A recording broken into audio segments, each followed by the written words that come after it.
भगवान गोविंद ने, ठाकुर जी ने बड़े ही सुंदर बंसी वादन करना प्रारंभ किया।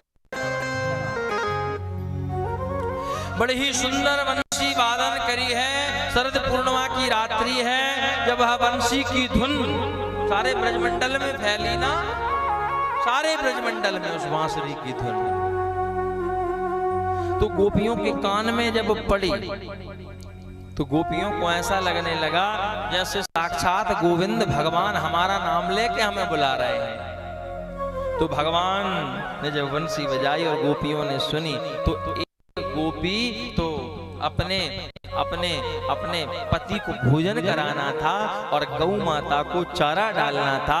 तो जब गोपी ने सुना कि मेरा गोविंद मुझे बुला रहा है, तो जो पति के सामने भोजन की थाली रखना था वह गौ माता के सामने रख दी, और जो पति के जो गौ माता के सामने जो चारा रखना था वह पति के सामने रख दिया और दौड़ पड़ी, मुझे मेरा गोविंद बुला रहा है। एक गोपी तो श्रृंगार कर रही थी और श्रृंगार करते करते जब वह बंसी की धुन कानों में पड़ी,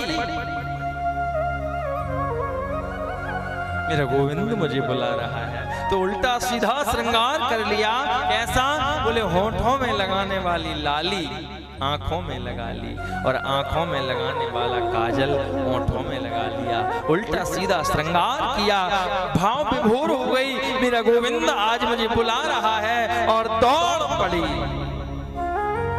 एक गोपी तो जाने लगी मेरे प्रियतम से, मेरे गोविंद से मिलने के लिए दर्शन के लिए जा रही हूं। जैसे ही जाने लगी तो पति ने दरवाजा बंद कर दिया। बोले इतनी रात गए, कहां जाती हो, मत जाओ। दरवाजा बंद कर दिया, फटकार लगाई, ताला लगा दिया। उस गोपी ने कहा कि शरीर से तो मैं तुम्हारी हूं, लेकिन ये आत्मा, यह प्राण तो मेरे गोविंद के हैं, और अपने शरीर को वहीं छोड़ दिया। और उस गोपी के प्राण सबसे पहले गोविंद के चरणों में जाकर के प्रकट हो गए। सबसे पहले सब गोपियां भगवान कृष्ण के सामने उपस्थित नहीं हैं।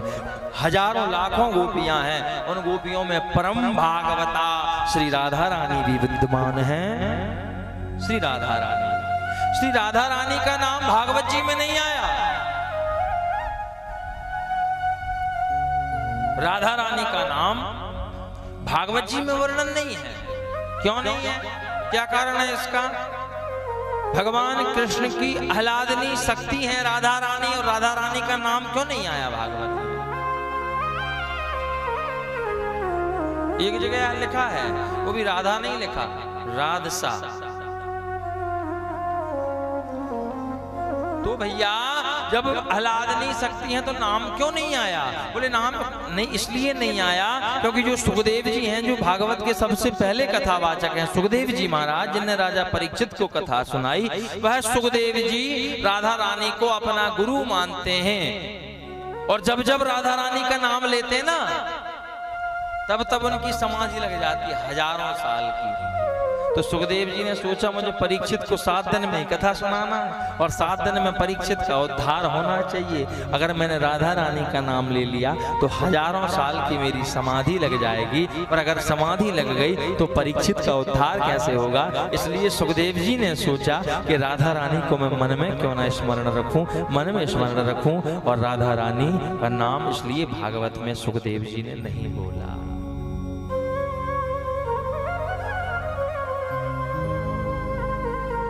भागवत के कण कण में राधा रानी विद्यमान है, वृंदावन के कण कण में राधा।